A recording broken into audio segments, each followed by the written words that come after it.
So let's talk about hidden brain systems that are secretly shaping your relationships, motivation, and focus, and how to fix them. So did you know that most people with anxiety, chronic stress, or even normal relationship struggles are missing a crucial step? And that is the way that their brainstem filters sensory information and how that information is driving their entire life, even if they don't realize it. So even if you don't realize it, these deeper parts of your brain that we're going to be talking about today are driving much of your day-to-day life. And if you don't know how to work with that, then it's happening all in your unconscious mind. And that means that it's completely out of your control. So when you learn how to speak to your body in these lower parts of your brain, these deeper parts of your brain, you can start to have more control and agency in your life. I'm Jenna. I'm a clinical and molecular neuroscientist and a licensed therapist, and I study the way that your body and brain communicate through stress and immune signals and how those conversations dictate your physical and mental health. Because the biggest lie that we've ever been told is that the mind and the body are separate. So I teach you how to reset this dialogue to reclaim calm, clarity, and lasting vitality without spending years and hundreds of thousands of dollars on treatments that don't work or talking about it to no avail. So follow along if you want to learn the science behind rewiring your brain and body from the cellular level up to your daily behavior, so you can finally see shifts in the struggles you face every day without spending years and, again, hundreds of thousands of dollars talking about these things. So let's talk about this article. Our article this week is Hijacks et al. It's a 2021 paper called How Processing of Sensory Information from the Internal and External World Shape the Perception and Engagement with the World in the Aftermath of Trauma. So these implications for PTSD. So let's just go through this. I like to go through the article with you overall, but then also go through my notes on it. So let's just start with the first piece here, which is that there's this hidden system, and this is your multisensory, we'll call it your multisensory integration system. And at the center of your mood, energy, focus are unrecognized networks that are creating multisensory integration. So this is how your brain blends signals from your body, like from your heartbeat, your gut, muscle tension, your bones, your bone density, literally your skin. And I have a previous video on C-tactile fibers, which is the way that your skin pulls in sensory information. It's incredibly important in terms of healing for trauma. So we'll link that here for you.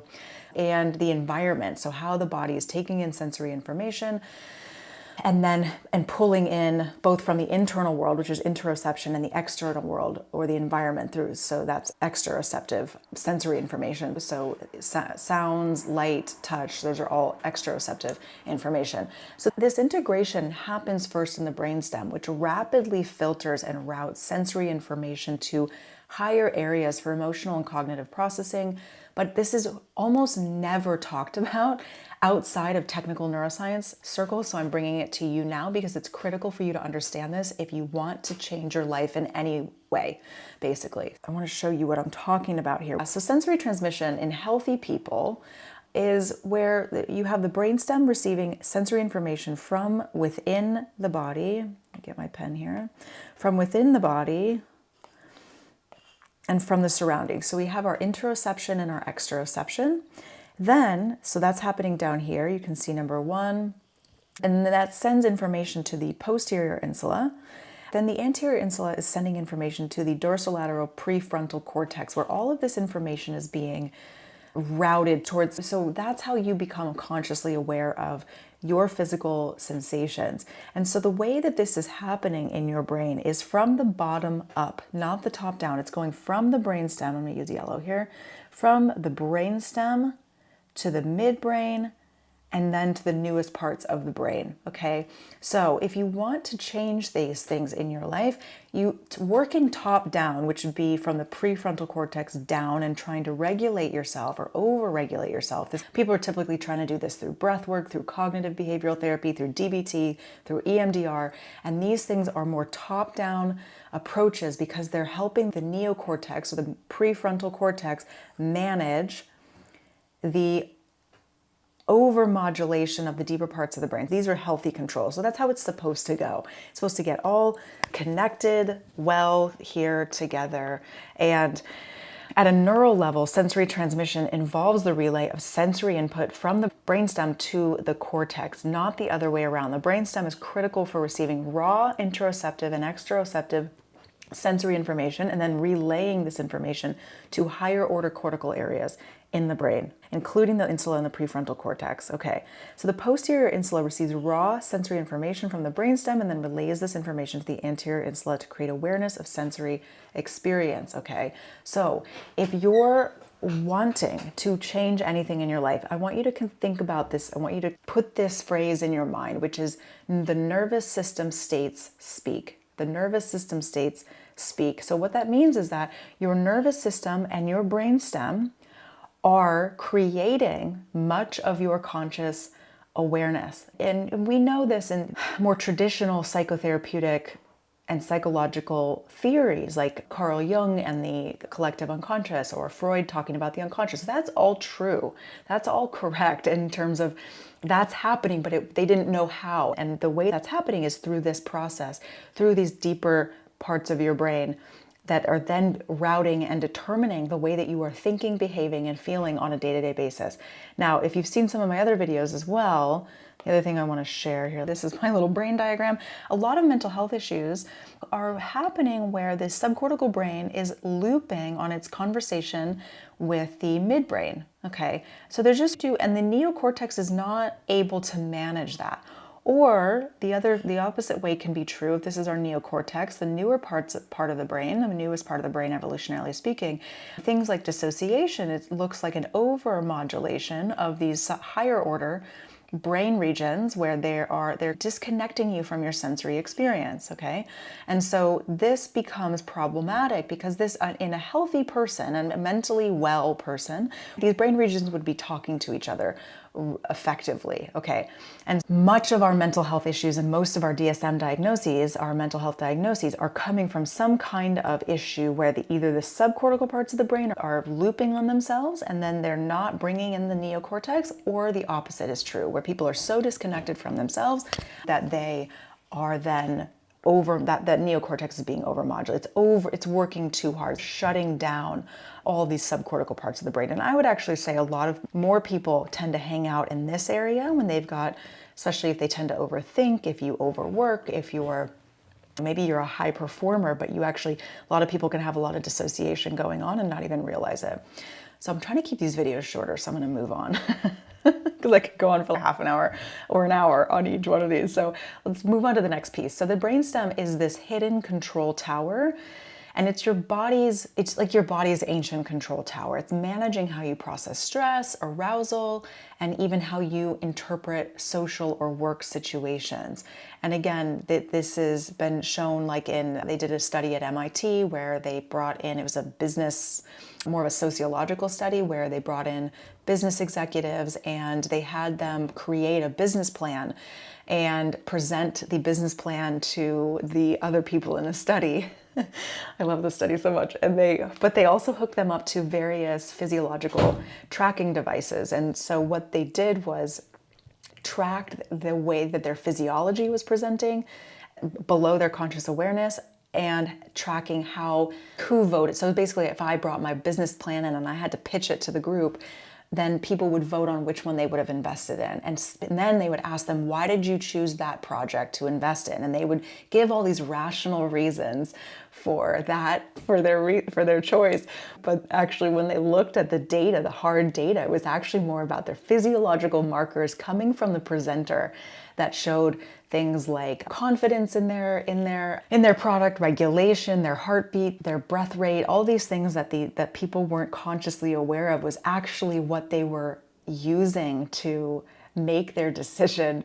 And it wasn't about all these conscious decisions or these conscious thoughts that they thought they were making their choice on. And so the more, I think the more rational people think that they are, the more they've got this kind of overmodulation of the neocortex down, and that can be fine. But typically those folks are also really disconnected from their bodies, and they think that they're making very rational decisions, but actually they're the least rational because they're coming from processed trauma. If we look at again, this is my little brain diagram here, right?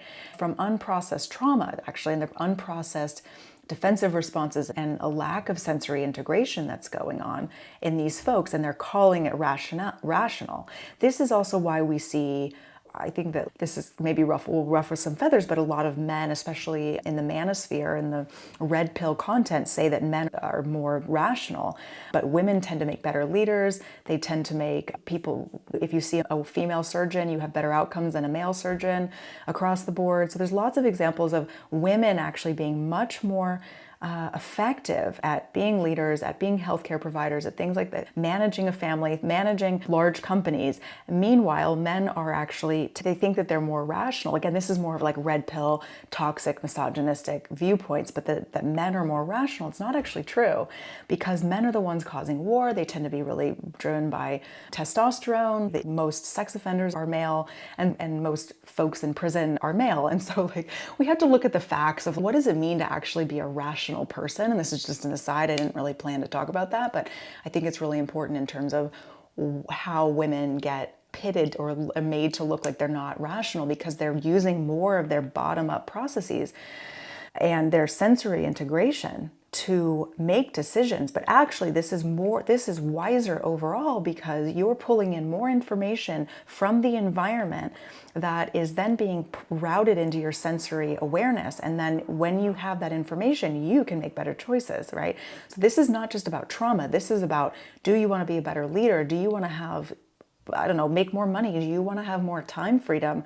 If you want to do those things, your brain needs to be integrated. So if you want to have a better life, you need to have a well-integrated, mentally well brain. It's very difficult to have a good life or a better life or a more peaceful life if you're struggling with mental health issues. And that's what's happening when we don't have the correct kind of integration, the sensory integration going on. It just makes it much more difficult to move through life. And we see this, right, because these subcortical parts of the brain are not correctly routing information from the environment up to the neocortex and the higher order regions. So this brainstem is like your hidden control tower, and structures like the periaqueductal gray, we can see here. This is in the brainstem as well, the vestibular nuclei, and the locus coeruleus govern your default setting. So this is about rest. When do I feel like I can rest? When am I alert? Do I feel disengaged or motivated? These are all happening in these deeper parts of the brain. And so if sensory data is being filtered poorly, whether it's from the body up or through the brain, that you will be stuck in chronic stress, in fatigue, disconnected. You won't feel alert, you might feel disconnected, and you won't know what the cause is, because none of this is happening in your conscious awareness. This is all happening at the deeper parts of your brain. And if you want to learn how to access these parts of the brain, I teach that in my course, Will I Ever Be Good Enough?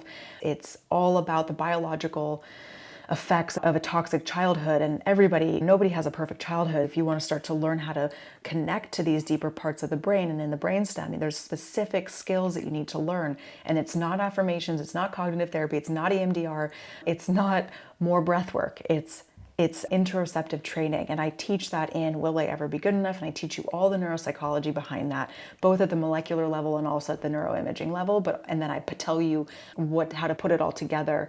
And it's a 10-hour course that I worked super hard on. So I hope you enjoy. We'll link it below. So why don't most tools fix this? It's because, again, top-down, talk-based approaches don't affect these circuits unless they're combined with sensory, body-based, interoceptive input. It's not enough just to do like trauma-releasing work, because you need to start to engage the insular cortex. Okay, that needs to start, you have to start to train the insular cortex, and most modalities do not do that. Even EMDR, there's no evidence. EMDR can change the connectivity between these two, but there's no evidence that CBT or EMDR is affecting the brainstem in any way, and it's not affecting also the inflammation levels that show up in these kinds of trauma states. And so it's really important to be considering that most of the tools that people get taught are band-aids. They're not actual true treatments, despite what clinicians get taught and might be teaching you.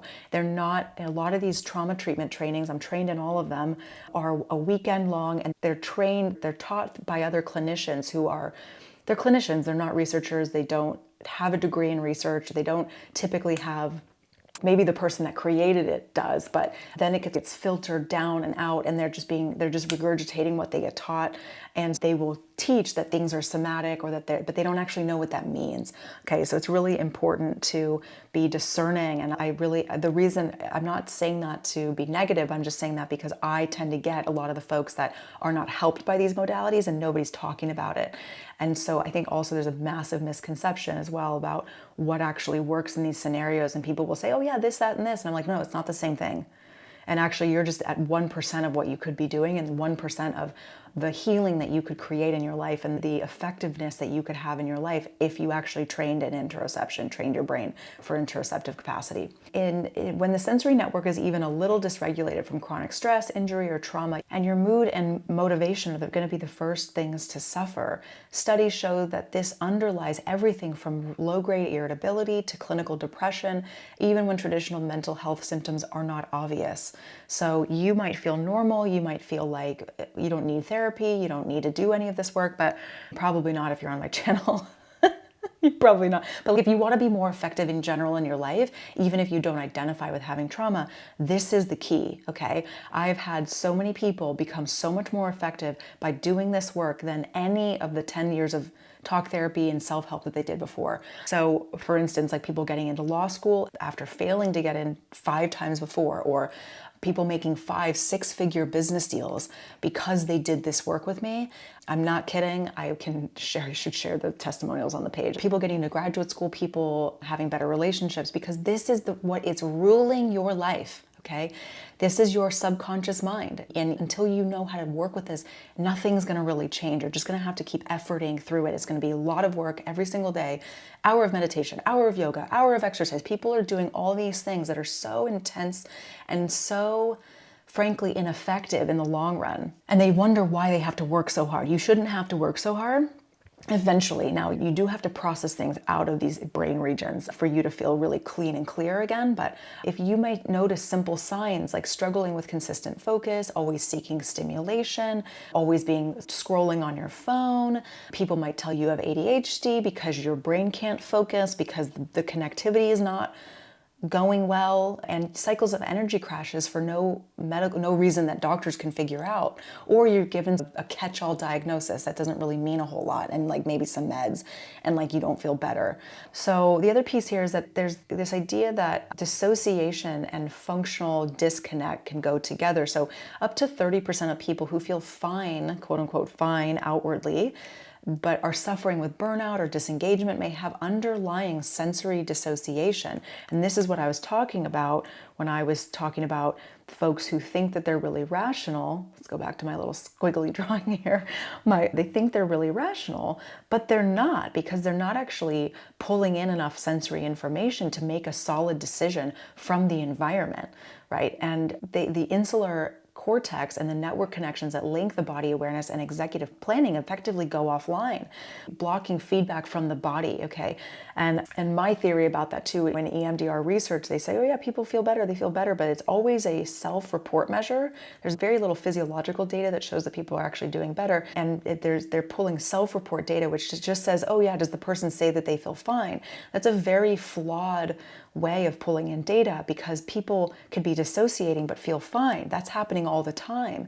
And within PTSD, anywhere from 14 to 30% of people are actually dissociating within the PTSD population, not let alone the complex trauma, complex PTSD population, because the CPTSD population is even worse with dissociation. And most research out there is not looking at childhood trauma as a confounding variable for their research, which means they're not looking at childhood trauma as possibly being a causal factor in the problems that people are having, both at the physical health level and the mental health level. Okay, so this functional disconnect makes it nearly impossible to use mindfulness or cognitive behavioral tools until sensory gating is restored. We want the brain to be talking to itself better, okay, before any of this is really going to work. And the best way to do that, in my clinical experience, my 15 years, almost 20 years of clinical experience, is starting with these lower brain regions, because it's much more effective. It's a much better bang for your buck. And again, I teach you how to do that in Will I Ever Be Good Enough, which we'll link below. This is why people can stall or relapse even when they're doing everything right. They can, their memory or context of memory can feel fragmented in stressful situations. They might relapse back onto substances because substance use disorder is them trying to manage this dysregulation in the body.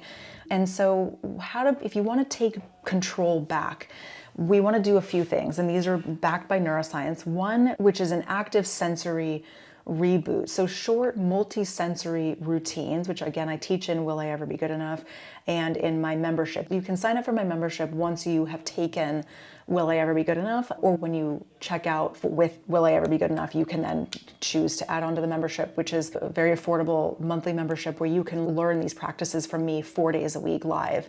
And I teach multisensory routines that you can add for 2 to 5 minutes a day into your daily schedule. So mindful movement, trauma-informed mindfulness, somatic interoceptive training.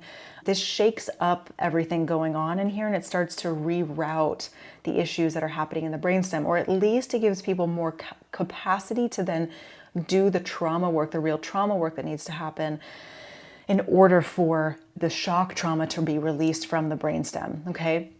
And that starts to help to build new integration circuits. We want to start to build these sensory integration circuits. And again, the second thing to do is to be aware that it takes a lot of little practices, not big flashy practices all the time. It doesn't mean going to a $10,000 yoga retreat. It doesn't mean doing more breath work. It doesn't mean psychedelics. It doesn't mean these things. It's these micro awareness interoceptive protocols that are gonna make the biggest difference in your life. I can't tell you the number of people, again, that do all these things. They spend all this money, they go to Peru, they do ayahuasca, all the things, and it doesn't make a difference. And just because you have awareness of something doesn't mean that it's changing your brain or your body at any level, okay? Again, a lot of these things are just tapping into the prefrontal cortex. They're not getting into the brainstem and rewiring the brain the way that the body is pulling up sensory signaling into the brain. And so we want to practice pausing throughout the day. And you can do this. You can just set a timer on your phone every few hours to check your internal and external sensations 1 minute at a time. Literally, it doesn't have to be something. You could be doing it in a business meeting and be effectively rewiring your brain. And this starts to prime the insular cortex and executive areas for better coordination and memory, and starts to pull upon your ability for neuroplasticity to start to change these neural pathways. And after any challenging moment, the third piece here is after any challenging moment, or in the moment when you're having a challenging moment, you can, whether it's a meeting, a social event, some trauma response, you're dysregulated, anxious, upset, reflect on what sensations am I noticing right now? Right now. Not 10 minutes ago, not 30 seconds ago, right now. And that brings you into the present moment. And then you can feel, you start to track sensations that way. And this starts to build your interoceptive capacity. And so over time, again, this starts to open up the autopilot that your body and brain are in, that's keeping you stuck below your conscious awareness, and then brings those responses up to your conscious awareness into the, remember, from the posterior insula to the anterior insula here, right? So we start to train in interoceptive awareness, and that starts to bridge the connection here a little bit better, okay? So if you're ready to turn burnout and exhaustion and bring more of these things online in terms of into your conscious awareness so that you have more focus, more energy, you want to make more money, you want to have better relationships, I want you to start with these simple science-backed changes, okay, that I just gave you and that I teach you in Will I Ever Be Good Enough?